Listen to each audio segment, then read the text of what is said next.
We're just interrupting that report from Sarah Smith to take you live to the White House because President Biden is speaking right now about the hurricane. More lives are lost today following the storm than actually during the storm itself. Vice President Harris and I have been in constant contact with the state and local officials. We're offering everything they need. I must have spoken to somewhere between 10 and 15 mayors and county executives and all the governors. And in fact, starting this morning, we are getting direct assessments from the storm of FEMA, from Director Criswell as well, also Florida Governor DeSantis, whom I had a chance to speak. And the Vice President and I have just convened a meeting this morning with the leaders of the Department of Homeland Security, Department of Defense, including NORTHCOM Commander, who has responsibility for providing defense support to civilian authorities. And that apparently is going very well as from the Coast Guard and from FEMA we've received reports. We focused on what the American military can do like no one else can, provide emergency support for communities in need, and we're required by the governor in required by the governor in the affected states.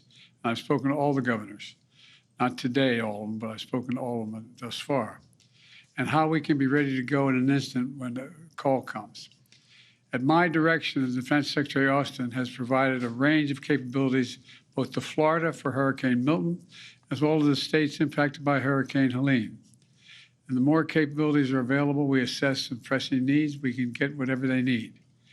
To the servicemen and women who are on the ground responding to these disasters, thank you. Thank you for your professionalism, your dedication to every mission you're given. You're repeating it again. This is a whole of government effort. It also includes the Department of Energy, Department of Transportation, Department of Health and Human Services, and the Department of Housing and Urban Development, which is providing mortgage relief for impacted homeowners. As directed, FEMA is going to open disaster recovery centers all across the impacted communities right away. So there's one stop the residents can go to learn about the support they might need, and they'll be advertised where those places are. 3 million people are without power, but more than 40 million power line workers have come from around the country, from Canada to Florida, to restore power across the state. In addition, the Federal Aviation has authorized Florida Power and Light to fly large drones before other manned aircraft can get up in the sky to quickly assess the damage on the ground so ground crews can restore power as quickly as possible. The Coast Guard and the Army Corps of Engineers are assessing how fast they can reopen the Port of Tampa to get fuel, food, water, and other basic goods flowing into the area again and quickly. Additionally, Vice President Harris and I said yesterday, and we'll say it again, to anyone who seeks to take advantage of our fellow Americans' desperation, whether you're a company engaging in price gouging or a citizen trying to scam your neighbors, we will go after you and we will hold you accountable. Now, not only that, our fellow Americans are putting their lives on the line to do this dangerous work and receive death penalties. Some received death penalties yesterday as a result of reckless, irresponsible, relentless disinformation and outright lies that continue to flow. Those who engage in such lies are undermining confidence in the rescue and recovery work that's opening and ongoing. As I speak, they're continuing. These lies are also harmful to those who most need help. Lives are on the line. People are in desperate situations. Have the decency to tell them the truth. So let me say this. To all the people impacted by Hurricane Helene and Hurricane Milton, despite the misinformation and lies, the truth is we're providing the resources needed to rescue, recover, and rebuild. Let me close with this. I know recovery and rebuilding projects can take a long and difficult time, but as long after the press and the cameras move on, I promise you have to pick up the pieces still. I want you to know we'll do everything in our power to help you put pieces back together and get all that you need. But God bless you, and may God bless our troops and our first responders who are in some cases risking their lives to help. Thank you very much. I'll be reporting it again tomorrow. Thank you. Mr. President, on FEMA funding, how much time does Congress have to act before FEMA or the SBA run out of money? That's in discussion now, but I don't want to mislead you. I think in terms of the SBA, it's pretty right at the edge right now. And I think the Congress should be coming back and moving on the emergency needs immediately. And they're going to have to come back after the election as well, because this is going to be a long haul for total rebuilding. It's going to take several $1 billion. It's not going to be a matter of just a little bit. But we're providing now to make sure people have the emergency relief they need. The dollars just to be able to get a prescription filled, to get a baby formula done. All the things, that $750 that they're talking about, Mr. Trump and all those other people know it's a lie to suggest that's all they're going to get. That's bizarre. It's bizarre. They got to stop this. They're being so damn un-American with the way they're talking about this stuff. But there's going to be a need for significant amounts of money.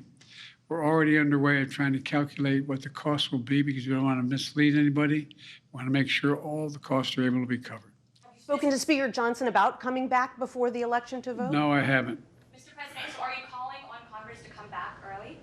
I think Congress should move as rapidly as they can, particularly on the most immediate need, which is small business. But are you the Vice President said yesterday that FEMA has what it needs. There's enough resources. That Congress does not need to come back right away. FEMA has its needs. That's different than SBA. Okay, so it's SBA. They need to come back and do SBA. Yeah, but they're going to need a lot more. Mr. President, what did Prime Minister Netanyahu tell you about his plans relating to retaliation? He's coming over to help with the storm. Mr. President, have you spoken with former President Trump at all? Are you kidding me? Mr. President Trump, former President Trump, get a life, man. Help these people. Will you hold him accountable? You said you were going to hold those accountable. Public will hold them accountable. You better than the press hold them accountable, because you know the truth. Do you plan to speak with former President There is President Biden just leaving after making a statement about what the US will do and what help there will be for people in need in Florida. He says that the government will be providing all the resources to rescue, recover and rebuild in Florida after Hurricane Milton. And he says that Congress should come back to handle the funding of disaster relief. You heard a couple of questions about FEMA there. FEMA, the Federal Emergency Management Agency, which for now says it has enough money to respond to the immediate needs of individuals impacted by Hurricane Helene and Hurricane Milton and the tornadoes that also were associated with the hurricane. But they will need additional funds, and we implore Congress when it returns to, in fact, fund FEMA as it is needed. So it's becoming quite politicised, as you heard President Biden mentioning former President Trump there and saying for him to get on board and support this. But President Biden there saying that Congress should return to fund FEMA for the disaster relief that Florida needs. Now, the hurricane struck land around 60 miles south of Tampa Bay, which is home to around 3 million people. It's caused major flooding and power blackouts. Our correspondent Gordon Carrera was in Tampa when it hit and travelled to Florida's west coast, from where he sent this report. Country Lakes Retirement Community lies just north of where Milton made its landfall on the coast last night. And parts of this community were hit hard, as daylight revealed in the morning. There's my house right down there. We found Sharon returning to her home, which sits on the corner of Paradise Way and Tranquility Lane. I wonder if I can get in. You going to try? Yeah. Her house is one of the worst hit.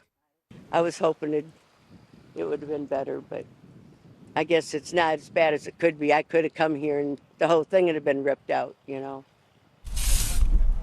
Others in this tight-knit community had decided to hunker down in their homes for the hurricane and see what it brought.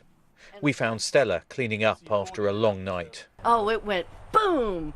And I was in the closet and I was like, oh my God, what was that? And Russ says the window blew. And I woke up Bobby and he was like, what's going on? What the hell's going on?